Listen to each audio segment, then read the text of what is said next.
Hello बच्चों, मैं हूं मोनिका यादव और आज मैं आपसे बात करने वाली हूं 12th क्लास के जीव विज्ञान विषय के तीसरे चैप्टर मानव जनन के 5वें भाग, जिसमें हम बात करेंगे आवर्त चक्कर के बारे में। ठीक है बच्चों, तो शुरू करते हैं। देखो बच्चों, मादा प्राइमेट्स यानी कि बंदर, कपी, मनुष्य में होने वाले जनन चक्र को आवर्त चक्र या फिर मेंस्ट्रुअल साइकिल या फिर सामान्य भाषा में मासिक धर्म या माहवारी कहते हैं। यहाँ पे क्या बताया जा रहा है बच्चों? यहाँ पे बताया जा रहा है कि जो मादा प्राइमेट्स होती हैं, ठीक है ना, मादा प्राइमेट्स में कौन कौन आता है? बंदर, कपी, मनुष्य। ठीक है जी, ये जो मादा प्राइमेट्स होती हैं बच्चों, इनमें क्या होता है, इनमें जो जनन चक्र होता है ना बच्चों, उसमें क्या होता है, आवर्त चक्र या मेंस्ट्रुअल साइकिल या फिर उसे क्या कहते हैं, उसे सामान्य भाषा में बच्चों मासिक धर्म या फिर माहवारी कहा जाता है। ठीक है, फिर क्या बताया जा रहा है?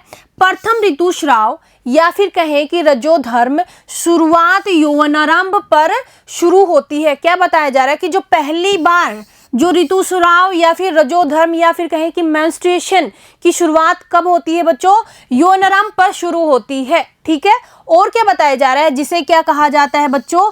रजोदर्शन कहा जाता है। ठीक है, ये याद रखने वाली बात है क्या, कि जो पहली बार जो ऋतुस्राव या रजोधर्म आता है तो उसे क्या कहते हैं बच्चों? रजोदर्शन कहा जाता है। ठीक है, तो हमने इसमें क्या क्या बात करी कि जो मादा प्राइमेट्स होती हैं यानी कि कपी, मनुष्य और बंदर, ठीक है ना, उनमें क्या होता है, जो जनन चक्र होता है उसमें आवर्त चक्र या फिर क्या बोलते हैं उसको, या फिर माहवारी, मासिक धर्म या फिर क्या बोलते हैं बच्चों, मेंस्ट्रुअल साइकिल कहा जाता है उसको। ठीक है, और उसमें क्या बताया जा रहा है कि ये कब शुरू होता है बच्चों? ये कौन सी अवस्था में? ये यौवनारंभ में शुरू होता है। और जब ये पहली बार आता है, क्या बच्चों, पहली बार जब ऋतुस्राव होता है या रजोधर्म आता है या फिर कहें कि मेंस्ट्रुएशन की जब शुरुआत होती है तो उसे क्या कहा जाता है बच्चों?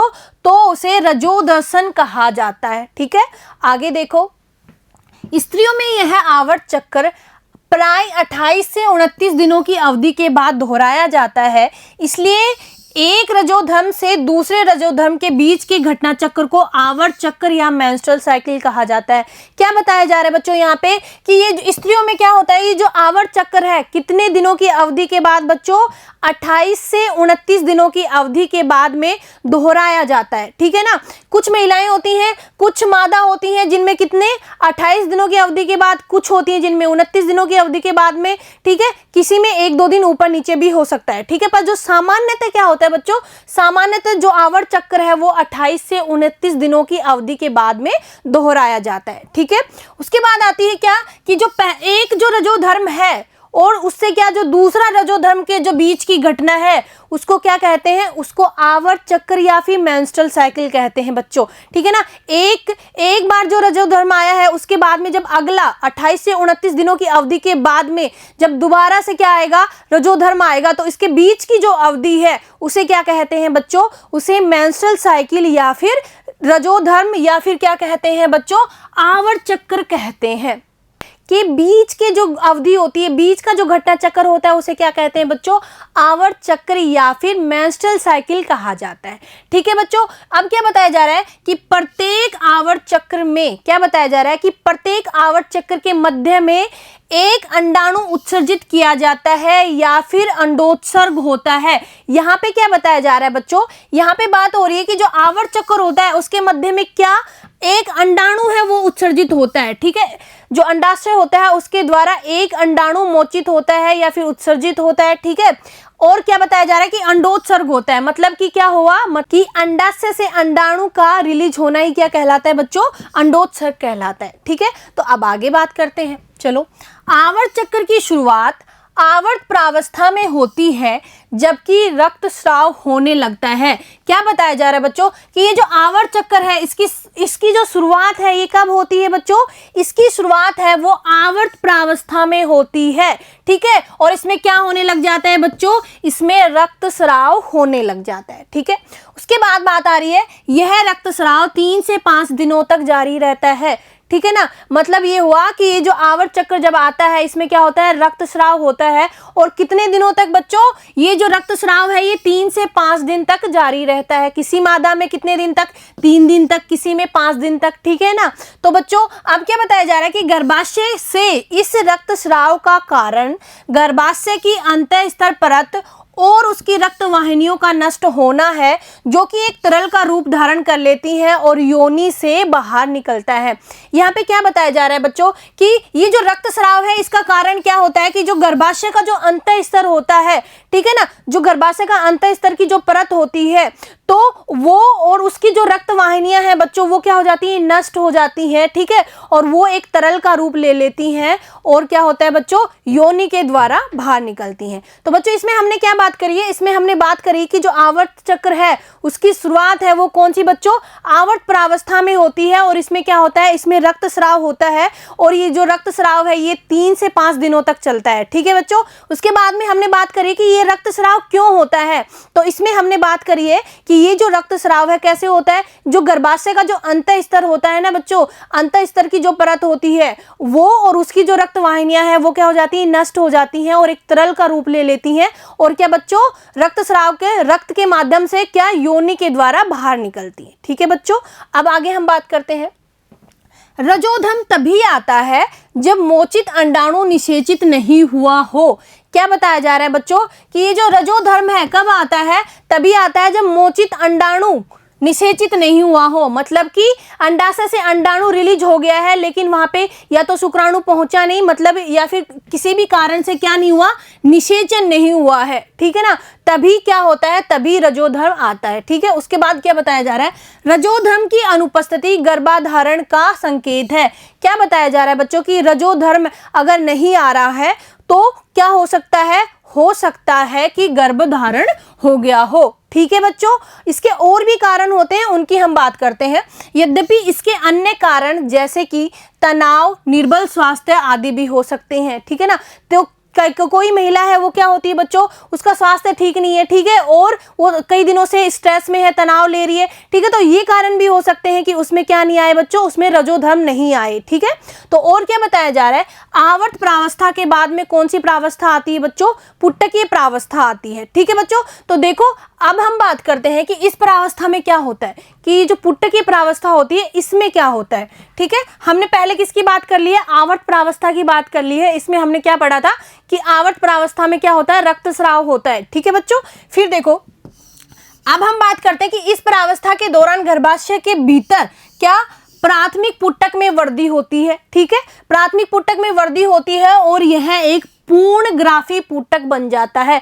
जो प्राथमिक पुट्टक है उस पे कौन सी कोशिकाएं बच्चों, कणिकामय कोशिकाएं का स्तर लगता रहता है, बनता रहता है, जिससे क्या बन जाता है, ग्राफी पुट्टक बन जाता है। तथा इसके साथ साथ गर्भाशय में क्या होता है, गर्भाशय में प्रचुरोद भवन के द्वारा जो गर्भाशय का जो अंत स्तर था जो कि क्या हो गया था, नष्ट हो गया था और योनि के द्वारा बाहर निकल गया था, वो क्या हो जाता है, पुनः पैदा हो जाता है बच्चों, ठीक है।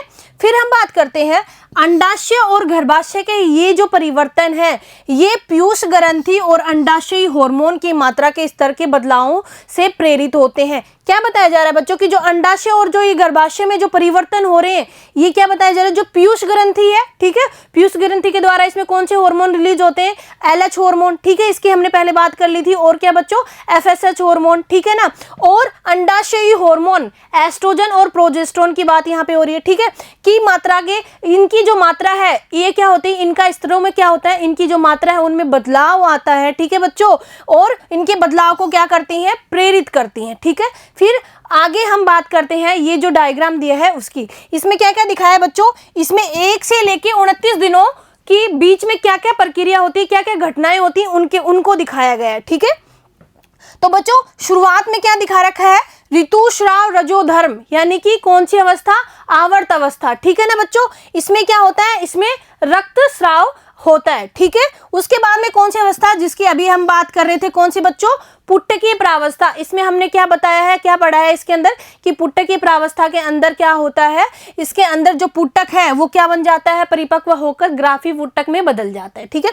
पुट्टकीय जो प्रावस्था है उसके बाद में क्या आती है बच्चों, पित्तपिंड प्रावस्था आती है, ठीक है, और वापस अगला चक्र आरंभ हो जाता है, ठीक है। इधर क्या दिखाया गया है, इधर दिखाया गया है कि जो गर्भाशयी घटनाएं की गर्भाशय में कौन सी घटनाएं होती हैं, ये जो प्रावस्थाएं चल रही हैं इनमें गर्भाशय के अंदर कौन कौन सी घटनाएं होती हैं, ठीक है, वो दिखाया गया है। ठीक है, अब ये जो अंडाशयी हार्मोन होते हैं इनका स्तर क्या रहता है, ठीक है ना, 1 से लेके 29 दिनों के बीच की जो अवधि है इसके दौरान जो अंडाशयी हार्मोन एस्ट्रोजन और प्रोजेस्टेरोन है उनका क्या स्तर रहता है उसको दिखाया गया है। ठीक है बच्चों, और क्या अंडाशय में कौन कौन सी घटनाएं होती हैं, ठीक है ना, कि कौन सी पुटकी प्रावस्था में, पित्तपिंड प्रावस्था में, ठीक है, इनमें क्या अंडाशय में कौन कौन सी घटनाएं होती हैं उनको दिखाया गया है इसमें। ठीक है, उसके बाद में ये क्या दिखाया गया है, पीयूष हार्मोन का स्तर दिखाया गया है। ठीक है ना, पीयूष ग्रंथि के कौन कौन से एफएसएच और एलएच हार्मोन जिनकी हम बात कर रहे थे उनका स्तर क्या रहता है उनकी बात करी गई है। ठीक है बच्चों, तो शुरू करते हैं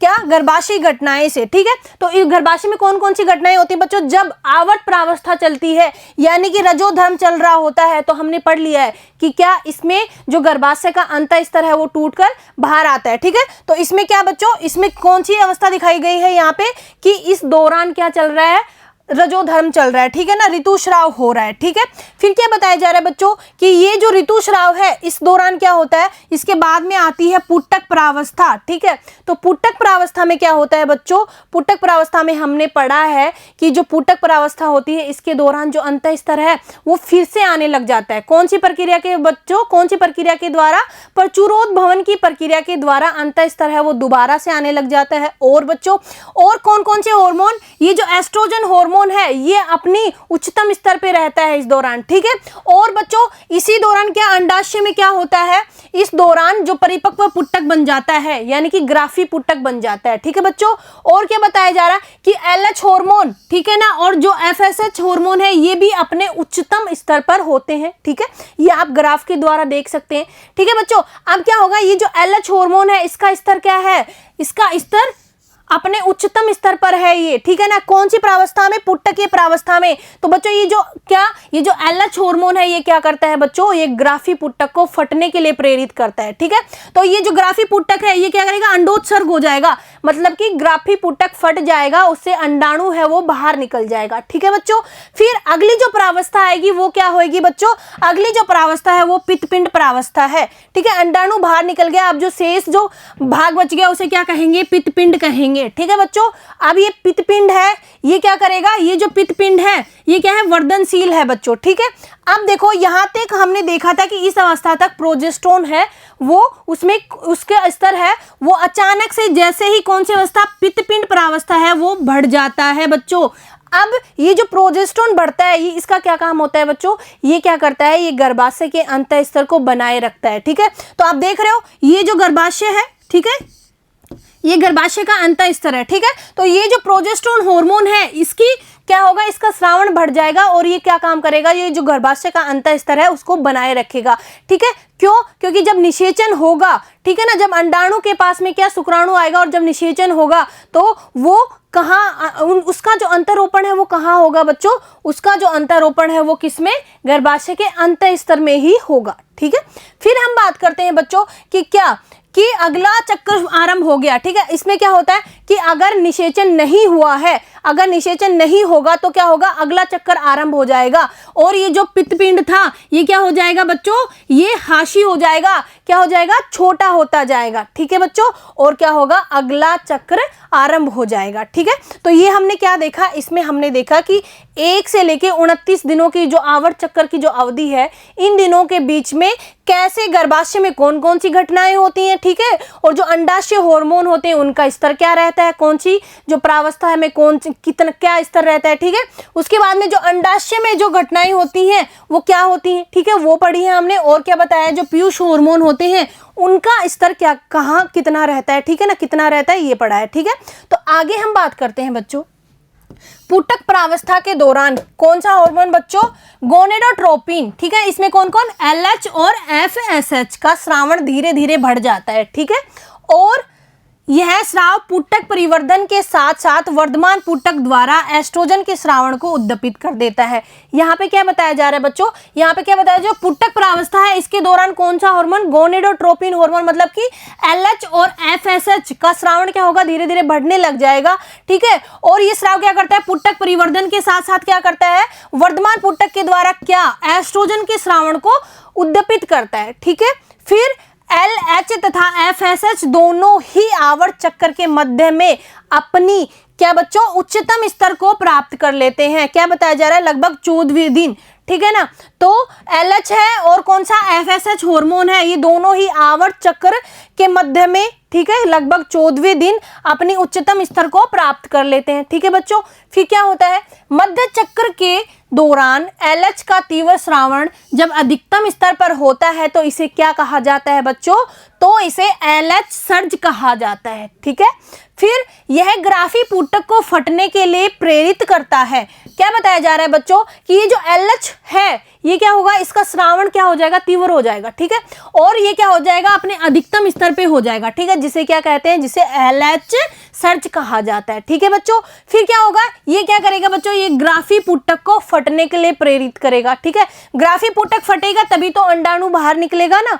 ठीक है, तो फिर जिसके कारण अंडाणु मोचित हो जाता है, यानी कि अंडोत्सर्ग होता है। यानी कि क्या बताया जा रहा है कि ये जो ग्राफी पुटक है वो फट जाएगा, किसकी वजह से, वो LH हार्मोन की वजह से। ठीक है ना, क्योंकि इसका स्रावण बढ़ जाएगा और ये किसको, ये ग्राफी पुटक को फटने के लिए प्रेरित करेगा। और फटने के बाद में क्या होगा बच्चों, अंडाणु मोचित होगा या अंडाणु रिलीज होगा, या फिर कहें कि अंडोत्सर्ग की प्रक्रिया होगी। ठीक है बच्चों, फिर आगे हम देखते हैं, अंडोत्सर्ग के पश्चात पित्त प्रावस्था आती है। ठीक है ना, अंडोत्सर्ग के बाद में कौन सी प्रावस्था आएगी बच्चों, पित्त प्रावस्था आती है। ठीक है, ये हमने देखा भी है डायग्राम में, जिसके दौरान ग्राफी पुटक का शेष बचा हुआ भाग पित्त पिंड का रूप धारण कर लेता है। ठीक है ना, ग्राफी पुटक का जो शेष बच गया वो भाग क्या बन जाता है बच्चों, वो पित्त पिंड का रूप ले लेता है। ठीक है, फिर यह पित्त पिंड भारी मात्रा में प्रोजेस्टेरोन स्रावित करता है। ठीक है, ये जो पित्तपिंड है ये कौन सा हार्मोन बच्चों, प्रोजेस्टेरोन स्रावित करता है, जो कि गर्भाशय अंतःस्तर को बनाए रखने के लिए आवश्यक है।